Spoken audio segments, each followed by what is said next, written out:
या आस्था चैनल पर या फेसबुक पर, यूट्यूब पर जितने भी श्रोता भाई बहन कथा सुन रहे हैं, चाहे विप्रजन हो, ब्राह्मण जन हो, गुरुजन हो, संत जन हो, साधु जन हो, कोई राजनेता गण हो, प्रशासनिक बंधु हो, धार्मिक बंधु हो, या जितनी भी कोई संस्थाओं से जुड़े हुए हों, वो जिस भाव से, जिस हृदय से शंकर की कथा को सुनते हैं, श्रवण करते हैं, ये विश्वास मानकर चलिए कि मेरा देव अधिदेव महादेव उनकी मनोकामना 3 महीने में पूर्ण कर ही देते हैं। ये शिव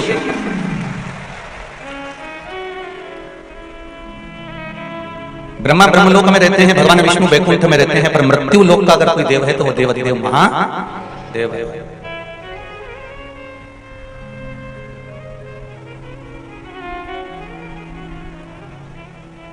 और रतलाम क्षेत्र तो ऐसा क्षेत्र है कि चारों तरफ शंकर भगवान से, देवी देवताओं से, आसपास में सब दूर घिरा हुआ है। तुमसे अगर कोई पूछे कि तुम्हारा पड़ोसी कौन है तो कह दोगे हमारा सांवरिया सेठ। बाजू तो क्या महाकाल राजा, और पीछे एक लिंगजी नाथद्वारा। जिधर जाओ रतलाम से आसपास का क्षेत्र में सब दूर चारों तरफ भगवान सर्वस्व विराजमान।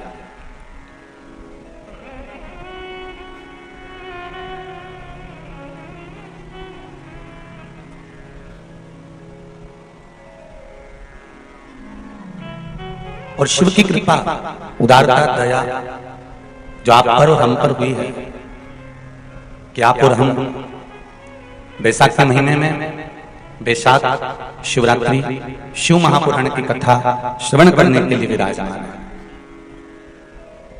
प्रत्येक महीने मासिक शिवरात्रि आती है, प्रत्येक महीने में शिवरात्रि आती है, और वो शिवरात्रि महीने में एक बार इसलिए आती है कि तुम अगर प्रतिदिन भगवान शंकर की आराधना नहीं कर सकते, प्रतिदिन अगर एक लोटा जल शिव को नहीं समर्पित कर सकते, शंकर को एक चावल का दाना भी अगर आप समर्पित नहीं कर सकते, एक बेलपत्र भी अगर मेरे ओघड़दानी भगवान शंकर को नहीं दे सकते, तो एक काम करो कि महीने में एक बार शंकर के मंदिर के सामने से भी निकल कर चले जाओगे तो तुम्हारा कल्याण हो ही जाएगा। इतना भी बहुत। अरे भाई, देवराज नाम का ब्राह्मण, शिव महापुराण की कथा में आती है कि देवराज नाम का ब्राह्मण जो चोरी करता था, छल करता था, कपट करता था, बेईमानी करता था, प्रपंच करता था, झूठ बोलता था, ऐसा दुनिया का कौन सा गलत काम नहीं जिसको देवराज ने नहीं किया। और मृत्यु लोक में अगर जन्म लिया है, मानव का यदि शरीर मिला है, तो संसार का कोई ऐसा मनुष्य नहीं है जो थोड़ा ना थोड़ा इस संसार के इस काजल की कोठरी में थोड़ा ना थोड़ा इस शरीर को दाग ना लगे।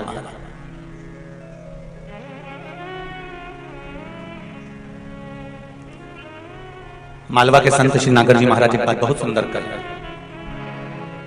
या संसार कोई लाखों टुकड़ो, दाग लगे दामन में, नर तू क्यों पड़ता उलझन में, क्यों पड़ता उलझन में, नर तू क्यों पड़ता उलझन में। ये संपूर्ण संसार भूमंडल, संसार सागर में ऐसा कोई नहीं जन्मा जिसको कुछ कोयले का कालोच ना लगा।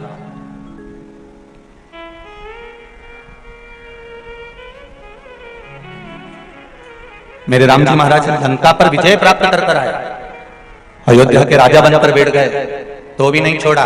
उन पर भी कह दिया गया कि बताओ, जो रावण की लंका में लेकर आई हैं, उन सीता जी को अपने साथ रखा है, उन जानकी जी को अपने साथ रखा है।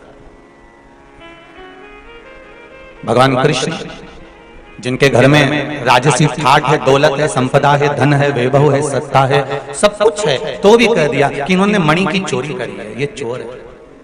माखन तक तो ठीक था कि माखन चुराया था, और अब तो कह दिया गया कि इन्होंने मणि चुराई।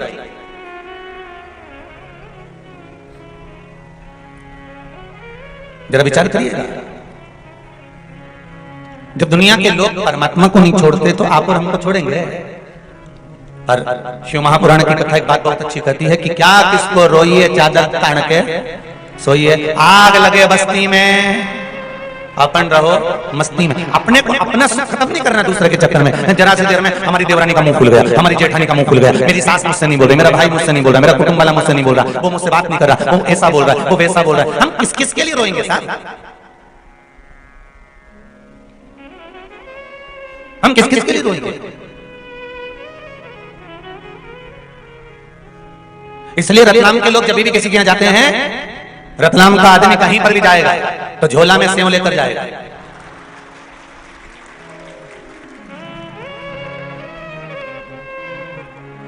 और दुनिया में कहीं का सेव इतना तीखा नहीं होता जितना रतलाम का सेव होता। और जाते ही सबसे पहले मेहमान को रतलाम का सेव निकाल कर देगा। अच्छा, उसको ये नहीं मालूम कि क्यों दे रही है, पर सामने वाले को जब वो देता है तो ये पहले कह दे रहा है साहब हम हमारे गांव की प्रसिद्ध चीज लेकर आए हैं, तो मैं सेव इसलिए दे रहे हैं क्योंकि हमारे यहाँ सबसे जोरदार सेव बनता है, सबसे जोरदार नमकीन बनता है, इसमें जोरदार मिर्ची होती है, जोरदार इसमें मसाला होता है, इसलिए हमने आपको दे दिया कि हमने मसाले का सेव इसलिए दिया है कि तुम इसको खाओगे तो हमारी याद आएगी। इसलिए हम कुछ भी कहें तो हमारी बात पर मत जाना, सेव और हमारी वाणी एक जैसी है। बस आनंद में रहकर शंकर की आराधना करना, आनंद में रहकर भगवत स्मरण करना, आनंद में रहकर भगवत कीर्तन धारण करना। ये मनुष्य का शरीर बड़ा बड़ा छोटा सा शरीर है साहब, जीवन का कोई ठिकाना होता है? गेहूं के खेत में से एक दिन गेहूं कट जाता है, चना के खेत में से एक दिन चना कट जाता है, लहसुन के खेत में से लहसुन उखड़ जाता है, प्याज के खेत में से प्याज उखड़ जाता है, मूंगफली के खेत में से मूंगफली उखड़ जाती है, मक्का के खेत में से मक्का कट जाती है, ज्वार के खेत में से ज्वार कट जाती है, बाजरा के खेत में से बाजरा कट जाती है। उसी तरह संसार के खेत में से मनुष्य कब कट कर निकल जाए इसका कोई ठिकाना नहीं होता। ये मानव का कोई ठिकाना नहीं है कब निकल कर जाना पड़े।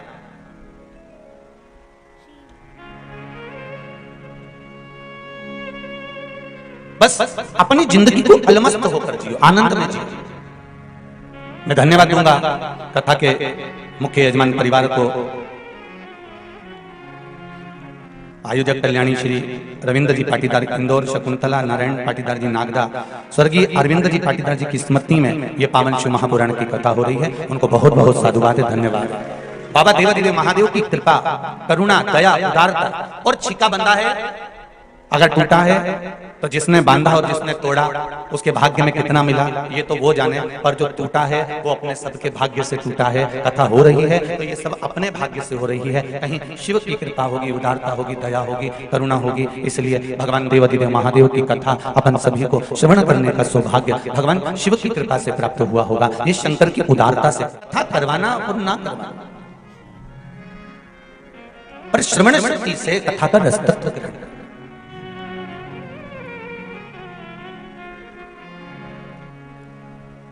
केवल कथा को सुना, यहां से सुनकर यहां से निकाल दिया, बचा कुछ था कपड़ों में से झटकार दिया, वहां तक कथा को मत रखना। 7 दिन की कथा है,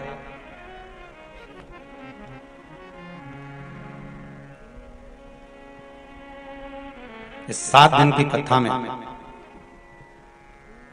जो आपको अच्छा लगे वो जिंदगी में थोड़ा सा उतार लेना, जो अच्छा नहीं लगे यहां से जब जाओ और रास्ता में कहीं नदी, नाला, तालाब, बावड़ी, कुआं जो मिले उसको उठाकर फेंक दे, मन में मत रख। जो अच्छा लगे उसको जीवन में उतार लो।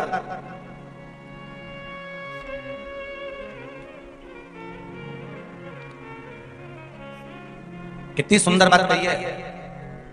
कोई तुमको बहुत सुंदर लग रहा है ना, कोई तुमको बहुत अच्छा लग रहा है ना, बहुत अच्छा लग रहा है तो उसको ज्यादा गौर से मत देखो।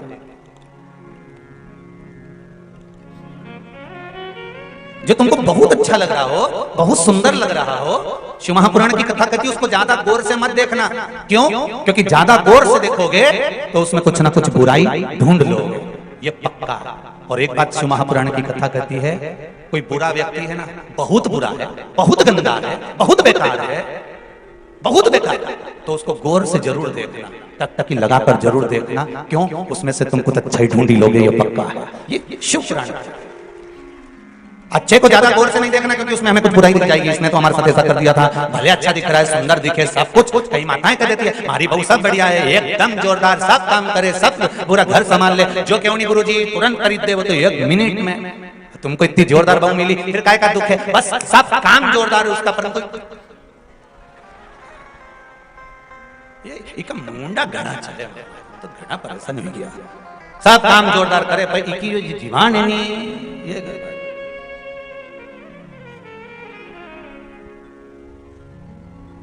नहीं तो इनमें कहीं कमी नहीं है, जोरदार। तो भगवान भी तो यही कहता है कि मैंने जिसको जन्म दिया संसार सागर में मृत्यु लोक में जिस मानव को भेजा है, जिस मनुष्य को मैंने पृथ्वी पर विराजमान करा है, मृत्यु लोक में जिस मनुष्य को मैंने भेजा है, मानव के शरीर को मैंने दिया है, ये कोई बेकार नहीं हो सकता।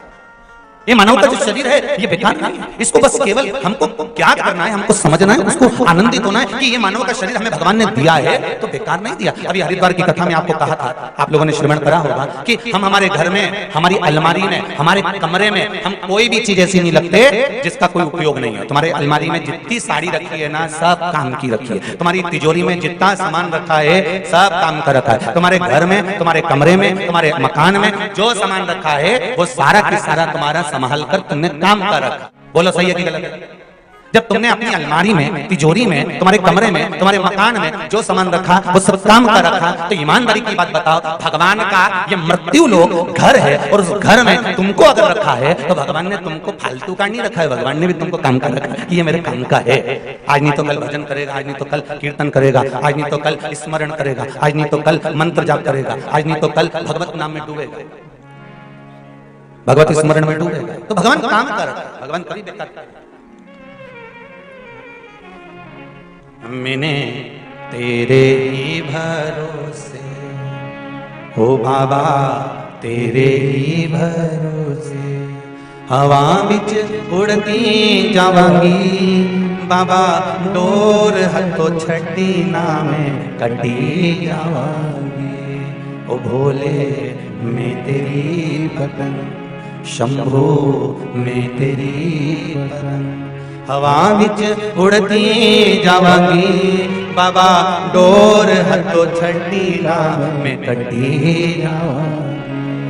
हे बाबा हमारे जीवन का सर्वस्व आपके चरणों में, आपके पास। बैसाख शिवरात्रि शिव महापुराण की कथा रतलाम वासियों को मिली है, बहुत अच्छे से सुनिएगा।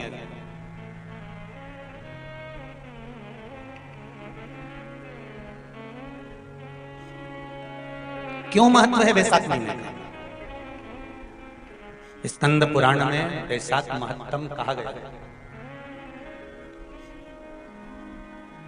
शिव महापुराण में भी बैसाख के महत्व का वर्णन किया गया है। अग्नि पुराण में भी बैसाख का महत्व दर्शाया। कितना, क्यों इतना महत्व है? जिसको माधव मास भी कहते हैं, बैसाख को केवल बैसाख मास में माधव मास भी कहा जाता है। कितना महत्व उसका, कितना, क्योंकि सतयुग, त्रेता, द्वापर और कलियुग, ये चार युग जो हैं, इसमें सतयुग, त्रेता, द्वापर और कलियुग, उसमें जो त्रेता युग है उसका जो प्रारंभ हुआ था वो यही बैसाख के महीने से प्रारंभ हुआ था, माधव मास से प्रारंभ हुआ। और इस पवित्र मास में कूर्मा अवतार, हयग्रीव अवतार, नरसिंह अवतार, नरनारायण अवतार, परशुराम अवतार, गंगा अवतार,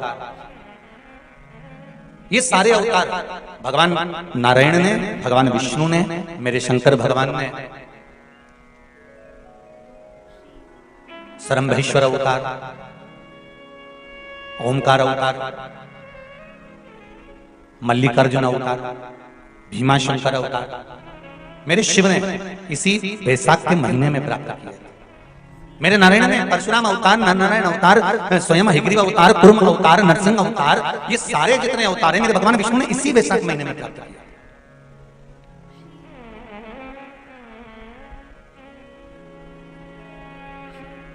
ऐसे कई अवतारों का दर्शन हमारे को बैसाख महीने में हो जाता है। और उसी वैशाख महीने की मात्र एक शिवरात्रि का स्मरण कर लेना, मात्र एक शिवरात्रि के दिन भगवान शंकर पर एक लोटा जल समर्पित कर देना, मात्र शिवरात्रि के दिन भगवान शिव की आराधना कर लेना या शंकर का भजन कर लेना, स्मरण कर लेना, शंकर को बेलपत्री का प्राप्त किया गया जल प्रदान कर देना, उसकी क्या महत्वता हो सकती है। एक बहुत सुंदर पत्र आया है, पत्र तो बहुत सारे हैं पर अभी पढ़े नहीं हैं, पत्रों की संख्या बहुत है, पढ़ेंगे इसको, पर उसमें कुछ जो पढ़े हैं वो ये है।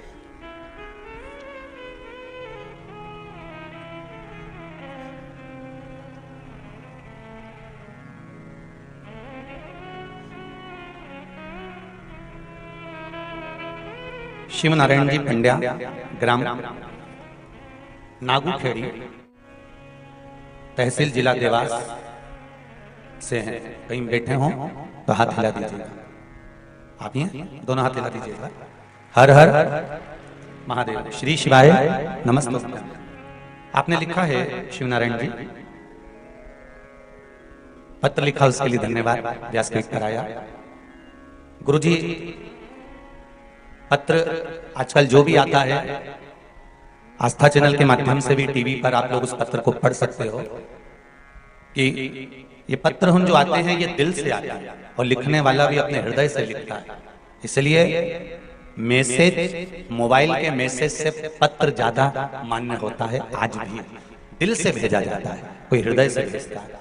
आपने लिखा है, गुरुजी मेरे को शुगर, ब्लड प्रेशर था और मैं रोज गोली खाता था।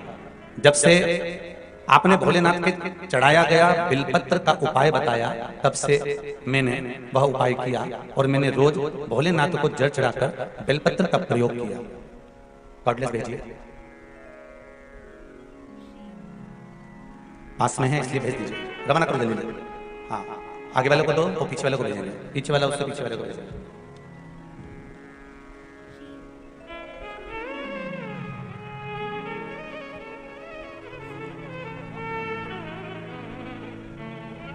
नजदीक में जो लोग रहेंगे तो अपन कॉर्डलेस दे सकते हैं। हेलो, श्री शिवाय नमस्ते। श्री शिवाय नमस्तोभ्यम। कैसे हैं पंड्या जी? बढ़िया सर, आशीर्वाद आपका। आपने पत्र में लिखा है पंड्या जी की शुगर भी था और ब्लड प्रेशर भी था। हाँ गुरु जी। अभी की स्थिति ठीक है आपकी? हाँ सर, बिल्कुल नॉर्मल है सर। जांच करने के बाद बिल्कुल 130 शुगर है और 120 ब्लड प्रेशर है सर। जी, गोली खाना बंद हो गई? हाँ, गोली खाना बंद कर दिया सर। बहुत बहुत साधुवाद, बहुत बहुत बधाई। बेलपत्र खा रहे हैं? बेलपत्र और पानी? हाँ, बेलपत्र खाता था सर। एक हफ्ते में मेरे को ये बहुत फायदा हुआ। एक हफ्ते तक मैंने सलन खाया सर। जी जी जी, बहुत बहुत साधुवाद। विराजी पंड्या जी, श्री शिवाय नमस्तोभ्यम। कितना सुंदर भाव लिखा है कि धर्म पत्नी शिव महापुराण की कथा सुनती थी, उसने एक दिन बता दिया कि शिव पुराण की कथा सुनो और उस कथा का कोई उपाय करना चाहिए। और पत्नी ने विचार कर करके चलो बेलपत्र का प्रयोग बताया है, अपना जाता क्या है करने में, कोई पैसा तो खर्च नहीं हो रहा, ना कहीं जांच कराने जाना। एक लोटा जल, एक बेलपत्र शिव को समर्पित करा पाया और उसका फल ये रहा कि अब उन्होंने लिखा है नीचे, दवाइयां मैंने गोली खाना बंद कर दी है, अब पूर्ण रूप से स्वस्थ हूं, भोले बाबा की कृपा है। ये शिव की उदारता है, ये शंकर की कृपा। आपका करा भजन, कीर्तन, स्मरण, संकीर्तन, मंत्र जाप, ये शिव कहीं ना कहीं करुणा करेगी।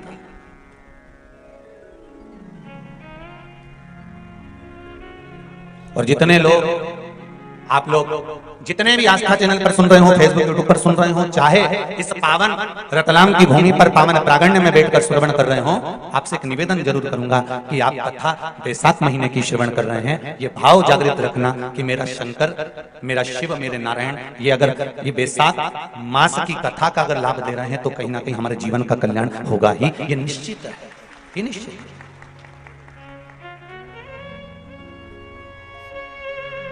बस हृदय से, मन से, चित्त से, वृत्ति से हम भगवान शिव को रिझाएं, हम भगवान शंकर को मनाएं। और क्या चाहिए? देवराज नाम का ब्राह्मण जिसने चोरी करी, छल करा, कपट करा, बेईमानी करी, प्रपंच करा, निंदा करी, बुराई करी, ऐसा कौन सा कार्य था जो ना करा उसने? बेकार से बेकार, बेकार से बेकार कार्य करता है, सब बेकार से बेकार कार्य कर रहा है। फिर भी शिव कृपा देखिए कितनी प्रबल है, शंकर की उदारता कितनी प्रबल है, शिव भक्ति कितनी प्रबल है। जरा विचार करिएगा कि देवराज नाम के ब्राह्मण को शरीर में ताप हुआ और वो शंकर जी के मंदिर में जाकर बैठ गया और शिव मंदिर में जाकर बैठा, जहां पर कोई ब्राह्मण देवता शिव महापुराण की कथा का वाचन कर रहे थे, शंकर भगवान की कथा का स्मरण करा रहे थे, और वो जाकर बैठ जरूर गया था पर उसका मन नहीं था। तुलसीदास जी से किसी ने पूछा, तुलसीदास बाबा से किसी ने, थोड़ा प्रेशर दीजिए, तुलसीदास बाबा से किसी ने पूछा, बाबा जी आप कहते हो कि सत्संग में बैठो, आप कहते हो कि भजन में बैठो, आप कहते हो कि स्मरण में बैठो, पर एक बात मेरे को पूछना है तुलसीदास बाबा से। तो बाबा जी ने बोला मुझे ये पूछना है, आप बोलते हो कथा में बैठो, आप बोलते हो सत्संग में बैठो, और हाँ, जो बैठने वाला है सत्संगी है, भजनावली है, कीर्तनी है, जिसका मन कथा में लगा भगवान ने उसको तो तार दिया, और जो जाकर बैठा और बैठने के बाद भी उसका मन नहीं लगा तो क्या भगवान उसको तार देगा? उसका मन तो लगे नहीं रहा, कथा में जाकर बैठ तो गया, ने भीड़ भी बढ़ा दी। अब इतना सारा लोग कथा में आया है, ईमानदारी से बोलो, यहाँ से आधा किलोमीटर दूर पर या 500 मीटर की दूरी पर या 300 मीटर की दूरी पर या 200 मीटर की दूरी पर हमारी गाड़ी रुकवा दी होगी, बोलो सही है कि गलत है? अरे तुम डरो मरो मत, साथ दे, किसी से डरने की जरूरत नहीं है, तुम तो कथा में अलमस्त होकर बैठो। है कोई कहे कि नहीं नहीं लोग हमको घूर के देख रहे हैं, तो नहीं बोले नहीं, तुम तनी तनाई बैठी रहो, तो ऐसे कई बात नहीं, अपने 7 दिन अपने को तो आनंद से कथा सुनना है हो, तो तुम तो जो पूछे नहीं वैसे जवाब देते जाओ, और बढ़िया तुम भी तो लिख के भेजते, तुम जवाब बोलते हो, तुम हम भी पूछे तुमसे। यहाँ से 300 मीटर की दूरी पे गाड़ी रोक दी, 500 मीटर की दूरी पे गाड़ी रोक दी, अब तुम वहां से छोरा छोरी ने लपेटता हुआ ने ठोकता हुआ कहीं कहीं नहीं चले तो देवी धरी से और चले जा रहे हो, चले जा रहे, और चलता चलता बीच में दुकान मिली गई चाट रुपए की, और छोरा छोरी के ने हमको तो ये गुड़िया का बाल दिला दे, और मम्मी के चल चल, वो ठोकता ठुकाता और गाता बजाता जैसे तैसे शिव पुराण में पहुंच गए। अब इतनी चिलचिलाती हुई गर्मी में, इतनी चिलचिलाती हुई धूप में, अच्छा कई लोग बोले भी सर महाराज जी अभी शादियों का सीजन चालू हो गया है, अब कथा थोड़ी सी 1-2 महीना विराम करना चाहिए, अब शादियां खूब चल रही है तो कथा भी थोड़ा सा, हमको शादी ब्याह में जाना रहे तो कथा में कौन आएगा? तो हमने कहा जिनकी उनसे रिश्तेदारी होगी वो उनके यहाँ जाएगा, जिनकी इनसे रिश्तेदारी होगी नहीं आएगा, यहाँ तो रिश्तेदारी देखी जाती है।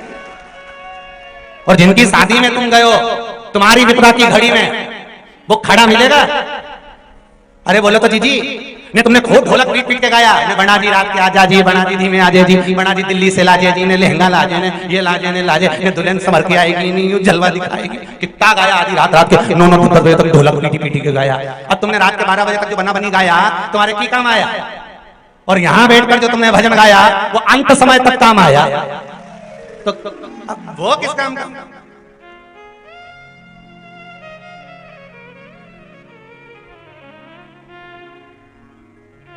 संबंध देखा जाए अंत तो कहा तुलसी बाबा से कि ये कई लोग ऐसे हैं जो कथा में जाते हैं इनका मन लग जाता है, और कई लोग ऐसे हैं जो कथा में जाते हैं पर मन नहीं लगता, तो भगवान इनके तारेगा कि नहीं तारेगा? सीधी सीधी बात है। किसी ने कहा तो तुलसीदास जी ने कहा एक व्यक्ति जाता था और नल के नीचे जाकर मटके को सीधे की जगह उल्टा लगा देता था, तो किसी ने कहा कि तू ये क्या कर रहा है? कि मेरा मन 10 मिनट तू पानी भरता है तो 10 मिनट में भरूंगा, तो मटका उल्टा रखने से मतलब क्या? बस मर्जी मेरी। तो तुलसीदास जी से पूछा अगर कोई सीधा लगाएगा तो उसमें पानी भराएगा, और कोई उल्टा लगा दिया तो पानी तो भरा ही नहीं। मतलब कोई सत्संग में गया और दिल से उसने कथा सुनी तो उसको भगवान ने दिल से दिया, और जो गया और उसने नहीं सुनी उसके भीतर कथा भरा ही नहीं तो उसको लाभ क्या हुआ? हमने कहा तुलसीदास जी कहते हैं भैया मटका अगर सीधा नहीं रखा है, उल्टा भी रखा है, और जितनी देर नल के नीचे रखा है उतनी देर ठंडा तो है,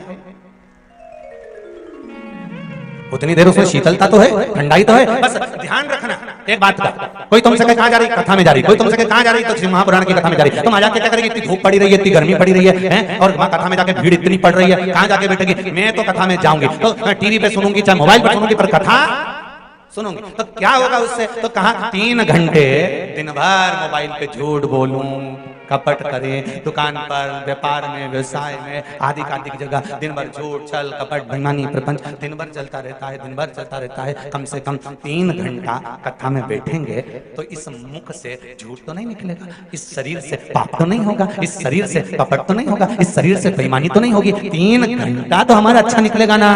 अब उसमें तो तेरा मन लग जाएगा कथा में, तो भले नहीं लगे पर 3 घंटा बेकार काम से तो बच जाऊंगा। 3 घंटे अगर बेकार काम से बच गए तो भी शिव जी की कृपा ही भक्ति स्मरण। देवराज ने झूठ कहा, कपट करा, छल करा, बेईमानी करी, प्रपंच करा, सब कुछ करा, सब कुछ किया देवराज। पर अंतिम जो क्षण था देवराज का, अंतिम जो पल था देवराज का, वो देवराज ने भगवान शिव की कथा में पहुंच गए। भले उसका मन नहीं लगा, भले उसका हृदय नहीं लगा, पर कथा में जाकर बैठ गया और वहां से निकल गया तो शिव की कृपा देखिए क्या हुई कि बेलपत्री के वृक्ष के नीचे उसके प्राण छूटे।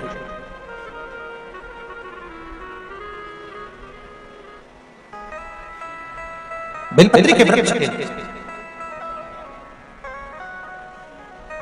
बैसाख के महीने में पीपल के वृक्ष के नीचे, बेलपत्री के वृक्ष के नीचे, तुलसी के पौधे के नीचे, आंवले के नीचे, बट वृक्ष के नीचे, शमी वृक्ष के नीचे जल चढ़ाने का महत्व हमारे यहाँ बैसाख शिवरात्रि शिव महापुराण में मिलता है।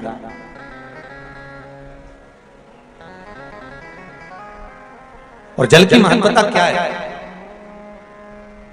महाराज? जैसे देवराज ने भगवान शंकर के मंदिर में पहुंचकर मात्र कुछ देर की शिव महापुराण की कथा सुनकर बेलपत्री के वृक्ष के नीचे अपने प्राणों को त्यागा तो शिव के ही धाम पर चला गया, शंकर के धाम। उसी तरह एक बड़ी सुंदर कथा थी। पुष्पकेतु नामक एक राजा हुए जिनके घर में एक पुत्र हुआ जिसका नाम था हेमकांत। क्या नाम था? जम के बोलो जरा। हेमकांत। एक पुत्र हुआ जिसका नाम हेमकांत।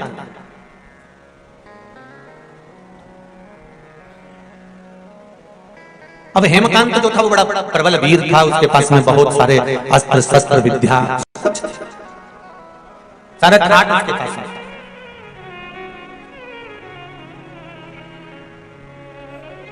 बैसाखी शिवरात्रि शिव महापुराण की कथा कर रही है। एक दिन हेमकांत एक हिरण को मारते समय, मृगा करते समय जाते जाते जाते जाते घोर जंगल में पहुंचे। अब इतने भयंकर जंगल में वो पहुंचा, इतने भयंकर जंगल में पहुंचा कि वहां पर पहुंचने के बाद में उसने अपने दूतों से कहा कि मुझे प्यास लगी है, पानी पीना है और कुछ थोड़ी बहुत भोजन प्रसादी मिल जाए तो इससे बढ़कर और क्या।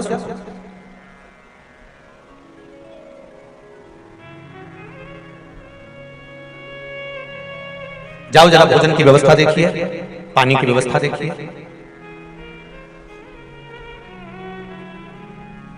भोजन और पानी की व्यवस्था देखिए जरा, जाइए। बैसाख का महीना अगर किसी को एक गिलास पानी भी पिलाने का मौका मिल जाए ना तो समझ लेना कि तुमने गंगा जी की 100 डुबकी लगा ली। मैं बहुत बहुत धन्यवाद दूंगा। मेरे पास कोई लिस्ट वगैरह तो आई नहीं है कि कोई संस्था किस प्रकार की सेवा कर रही है, पर फेसबुक पर मैंने पढ़ा था, कोई हमारे आकाश जी और कुणाल जी मेरे को पढ़ा रहे थे, तो कहा गुरुदेव एक 24 ब्राह्मण समाज और एक दामोदर दर्जी समाज, इन दोनों ने अपने अपने भवनों को स्कूलों का दिया और जहां पर बाहर से आए हुए मेहमानों के लिए भोजन की, नाश्ते की और जाने और आने की व्यवस्था तक गाड़ी लगवाई। धन्यवाद, बहुत बहुत साधुवाद,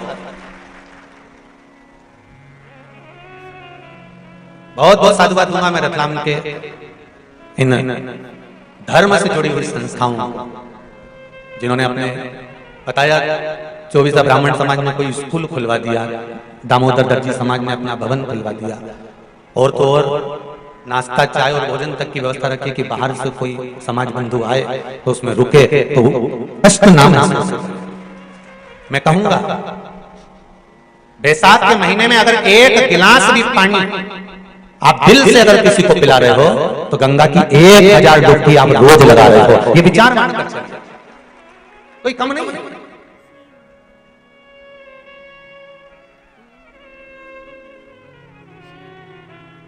किसी ना किसी रूप में हम जब भगवान के प्रति समर्पित होते हैं, हमारा समर्पण जब भगवान के प्रति होता है, हमारा समर्पण भाव जब भगवान के प्रति होता है, तो उसका सुख हमें मिलता जरूर है। और शंकर की कथा में शिव को केवल तुम्हारा निर्मल मन सो मोहि पावा मोहि छिल छिल कपट नाम। शंकर को निर्मल चित्त, निर्मल मन, निर्मल भाव चाहिए, निर्मल दिल चाहिए।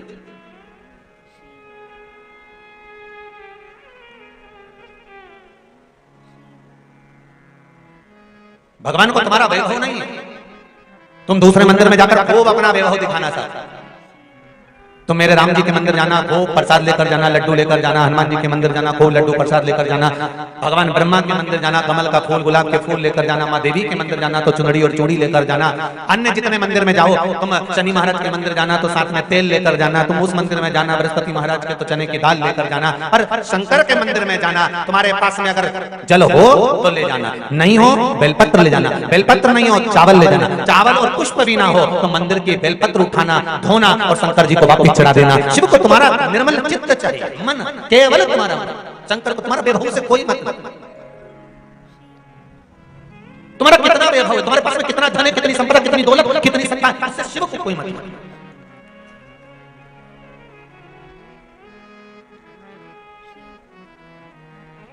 आपने भगवान को दिया क्या है, भगवान को आपने समर्पित क्या क्या?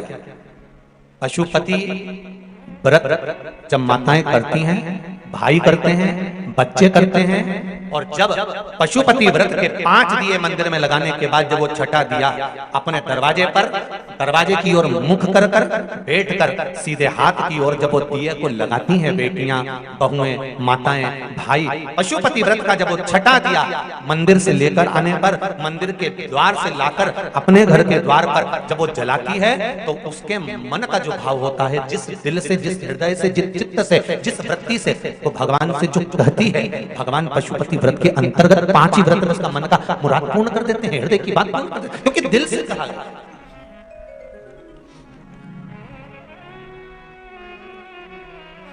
जो दिल से कहा जाता है भगवान उसको दिल से स्वीकार करता है। अब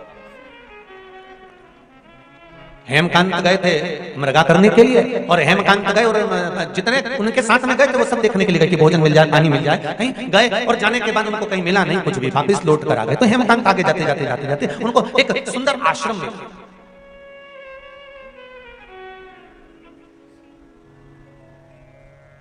जिसमें एक सुंदर ऋषिवर बैठे हुए थे जिनका नाम था सतीश।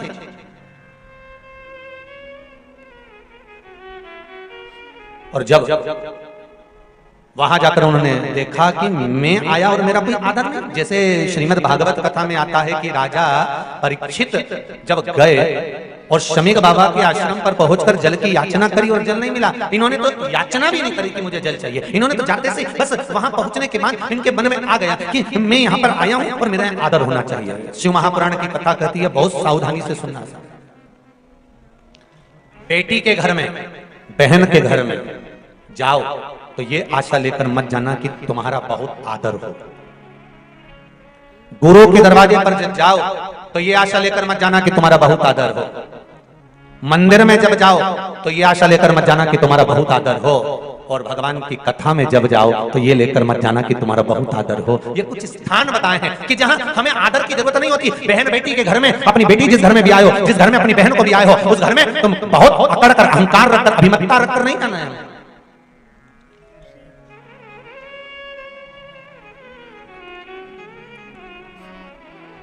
बहुत अभिमान था भगवान कृष्ण की एक धर्मपत्नी माता सत्यभामा जी को, बहुत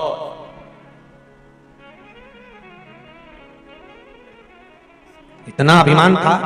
एक दिन सत्यजीत की सत्यभामा जी ने भगवान कृष्ण से कह दिया, कन्हैया स्वामी एक बात बताओ मुझे कि तुम बार बार द्रौपदी के यहाँ चले जाते हो, द्रौपदी से तुम्हारा संबंध क्या है? भगवान ने कहा वो मेरी बहन है।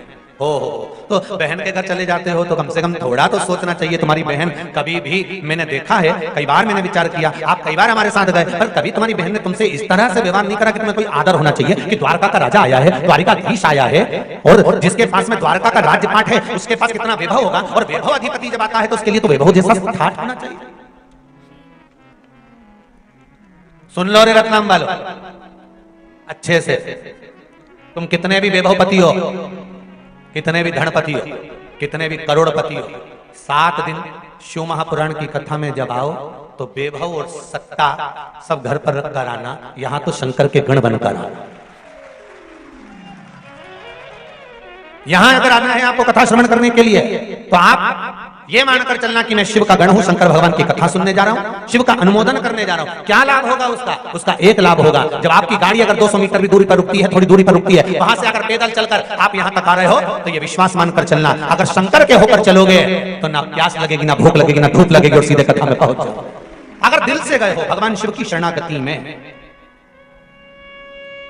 भगवान की शरणागति में दिल से गए हो, दो तरह की बात होती है। एक बहुत समझ में आ जाता है, जरा सा आप व्हाट्सएप पे बात करो, जरा सा फोन पे बात करो, जरा सा किसी से बात करो, और अगर दिल से कर रहे होगे ना तो बात करने का और मन करेगा, 2 मैसेज और कर देता हूँ, 4 मैसेज और कर देता हूँ, थोड़ा सा ये और भेज देता हूँ, थोड़ा सा और बात कर देता हूँ, थोड़ी और बात करता हूँ, अगर दिल से कर रहे होगे। और अगर जरा सा तुम्हारा दिल नहीं लगा और तुम्हारे काम पड़ा हुआ है और तुमने मैसेज करा, तो अगला मैसेज जो तुम्हारा होगा ना तो उतने में समझ जाओगे कि अभी ये बात करने के लायक नहीं है, अगर अभी करूं तो ठीक, तो तुम भी लिख के भेज देते हो, रात को बात करते हो तुरंत हृदय नहीं। अब शिव के होकर चलो, 7 दिन हमें किसी के नहीं होना, 7 दिन हमें शंकर के होना। और जब शिव के होकर चलोगे तो जीवन की जितने शरीर में, वैशाख महीने में आप शंकर के धाम जा रहे हो, वैशाख महीने में आप आस्था चैनल पर शिव महापुराण की कथा सुन रहे हो, वैशाख महीने में फेसबुक और यूट्यूब पर आप कथा सुन रहे हो, ये आपके भीतर होना चाहिए कि आप क्या प्राप्त कर रहे हो। कथा थी 2 बजे से 5 बजे की, हमने भी हरिद्वार में बोल दिया था क्योंकि यहाँ का जो बैनर गया था उसमें 2 से 5 लिखा था। हम आस्था चैनल वालों से पूछ ही नहीं पाए, कथा थी 1 बजे से 4 बजे। अब यजमान जी बोले, पाटीदार जी, गुरु जी, वो कथा तो 2 से 5 लिखा गई है और टीवी पर 1 से 4 है, और आपने भी मंच से कह दिया 2 से 5 का। हमने कहा कोई बात नहीं, वैशाख महीने की कथा है, वैशाख का प्रारंभ त्रेता से हुआ था, तो कलयुग से त्रेता में खसक गए, 2 बजे से 1 बजे में खसक गए तो तकलीफ क्या है। जितने लोग आस्था पर सुनने वाले हैं, फेसबुक यूट्यूब पर श्रवण करने वाले हैं, आप भी अपने अपने रिश्तेदारों को, परिचितों को, और जितने रतलाम के लोग कथा सुन रहे हैं, कई लोग बेचारे 2 बजे के हिसाब से आएंगे ट्रेन में चढ़ के, तो तुम भी आज ही शाम को जाते जाते यहीं से बाहर निकल के कथा का फोटो खींच के नीचे लिख के डाल दीजिए 1 बजे से 4 बजे आ जाओ, 5 बजे तो कहीं नहीं मिलेगा, तो कुछ नहीं जाए, बस यहाँ से जब जाओ नहीं तो एक फोटो क्लिक करके, नहीं जैसे तुम्हारा जोरदार लिख दो कि जितना भी आओ, कितनी बजे, अरे बोलो तो, हाँ बहुत जरूरत है।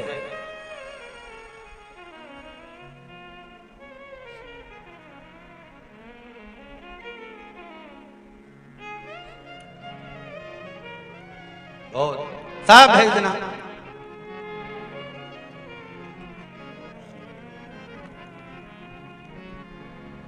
शिव भक्ति। और हेमंत कांत जी पहुंच गए शरत जी के यहाँ। शरत जी ऋषि तप में लीन थे, ध्यान नहीं गया, इन्हें याचना नहीं। राजा परीक्षित ने तो याचना करी थी कि मुझको जल पिला दीजिए, मुझको प्यास लगी है, पानी लाओ, शमीक ऋषि के आगे कर रहा है। अरे हेमकांत ने नहीं कहा कि मुझे प्यास लगी, वो तो गए बैठे और देखा कि मेरा कोई आदर नहीं, मेरा कोई सम्मान नहीं, मेरा कोई सत्कार नहीं, मेरे लिए कोई स्थान नहीं। क्रोध आ गया, और क्रोध आया तो उन्होंने तुरंत धनुष उठाया, बाण उठाया और शरत जी की ओर खींचा। खींचते से 300 ऋषि सामने आकर खड़े हो, शरत जी के शिष्य 300 ऋषि आकर खड़े। आप हो, हम हो, दुनिया में रहने वाला मनुष्य अगर कोई बेकार काम करने जाता है, कोई गलत काम करने जाता है, तो भगवान कुछ गलत होने वाला होता है, भगवान थोड़ा ना थोड़ा लाइट जला ही देता है। कई बार घर के लोग कह देते हैं मेरी आंख फड़क रही है, देखो जी मेरा मन नहीं कर रहा, देखो जी मंदोदरी तक ने रावण से कहा था आरती करते समय मंदोदरी जब आरती उतार रही थी, लंकाधिपति को तिलक कर रही थी विजय तिलक, तब आरती का दीप जब बुझ तो मंदोदरी ने कह दिया था आज आप युद्ध के मैदान में मत जाओ, मेरा मन कह रहा है। लंकाधिपति रावण जो स्वयं को भगवान मानता था, वो लंकाधिपति रावण कहता है मंदोदरी मैं लंकेश हूं, सारे ग्रह मेरे अनुकूल रहते हैं, मेरे पांव के नीचे मैंने सब कुछ दबा कर रखा, सारे ग्रह मेरे अनुकूल हैं, सब मेरे अनुसार चलते हैं, और तू घबरा रही है।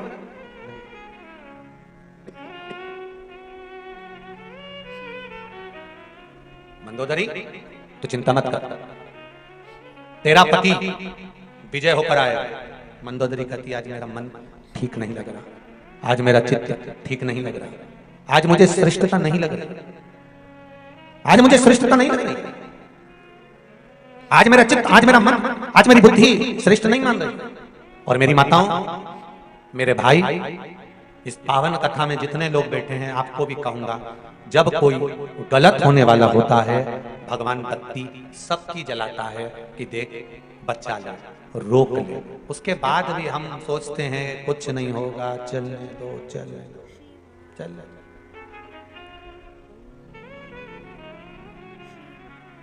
चित्त रमा,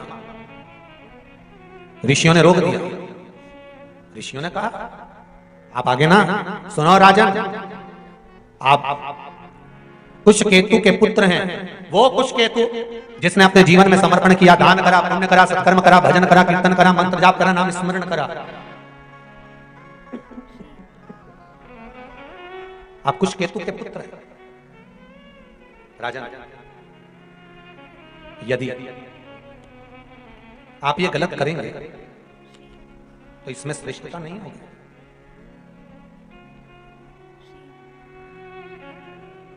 राजन, मैं तो केवल आपसे इतना कह सकता हूं कि ये जो धनुष पर आपने बाण चढ़ाया है, धनुष पर जो बाण चलाया है, ये धनुष का चढ़ाया हुआ बाण आप उतार लीजिए नीचे। ये ठीक नहीं है, ये श्रेष्ठ नहीं है। सामने जो तप करने बैठे हैं, ये जानते नहीं आपको कि आप आए हो।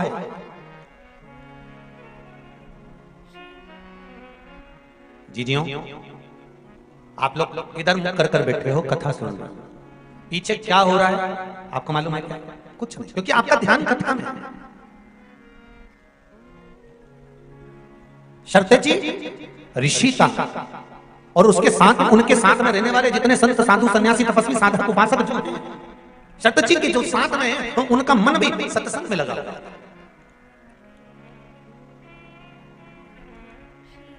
उनका मन भी दूसरी जगह नहीं लगा है, सत्संग में लगा हुआ है।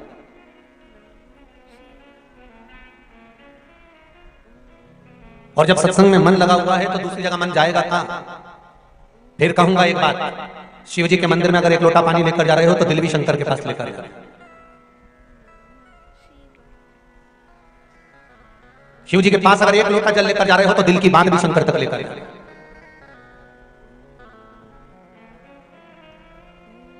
कितने लोग हैं जो शिव जी के मंदिर में रोज जल चढ़ाने जा रहे हैं? हाथ उठाइए। जा रहे हो सब लोग? जाना चाहिए। रखो अपने ब्रह्मा ब्रह्मलोक में है, भगवान विष्णु वैकुंठ लोक में है, मेरा देवाधिदेव महादेव इस भूमंडल पर है, साक्षात मेरा शंकर पृथ्वी पर विराजमान है। तो एक लोटा जल ले जाकर जब शंकर जी को हम चढ़ाते हैं तो हमारे दिल की बात शंकर हृदय में रखकर हमारी कामना पूर्ण कर ही देते हैं। ये शिव चित्त है। ये पत्र में आया है, देखिए।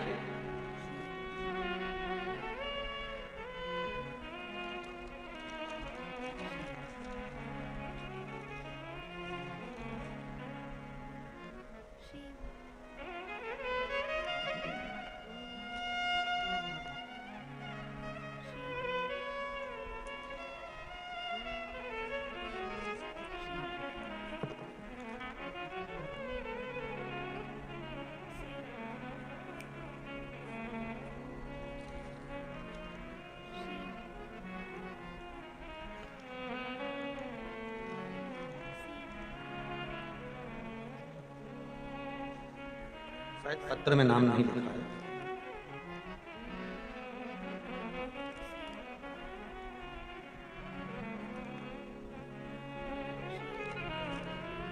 जिसने लिखा हो पत्रिका के साथ जो पत्र भेजा है, जिसने भेजा हो खड़े हो सकते हैं। इसमें लिखा है इन्होंने, गुरुदेव जिसने भेजा हो वो खड़े हो सकते हैं। ये पत्रिका के साथ जो भेजा है, आपने भेजा, दोनों हाथ हिला दीजिए एक बार। हर हर महादेव। गुरुदेव, पशुपति व्रत आंकड़े की जड़ का महत्व, बच्चे होने के लिए प्रदोष समय में मूंग पत्र, शमी पत्र, गुड़ का प्रयोग, इन सब उपायों का महत्व क्या है ये मैं अच्छी तरह से जानती हूँ। ये पत्र लिखा हुआ।